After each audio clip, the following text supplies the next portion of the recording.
គោលគឺអ្នកធំអាចនឹងមកគូវងព្រោះអាស្រ័យយុត្តិធម៌ជាសំខាន់ប្រកាន់អង្គការងារជាគោលមិនមែនប្រចុកប្រចែកឯបរទេលោកអ្នកអានដងអ្នកស្ដាប់ជាទីមេត្រីអ្នកធំដែលស្វាក់មេត្តាជាមេត្តារបស់ចិត្តច្រើនការតាមឬគ្រប់គ្រងចំពោះអ្នកដូច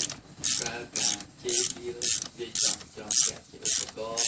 ធ្វើឲ្យអ្នកដូចធ្លាប់ណាស់ជាងសេចក្តីគោរពក្នុងសេចក្តីប្រាជ្ញនោះមានសេចក្តីស្អប់ស្អប់របស់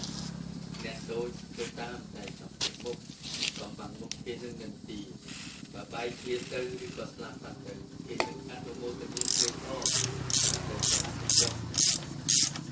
អ្នកធំដែលខ្វះករុណាជាមូលដ្ឋានរបស់ចិត្តច្រើនជាងកំណាច់តាមបច្ច័យជាផលដែលមកក៏សំខាន់ជាមុខរបស់ពួកគេ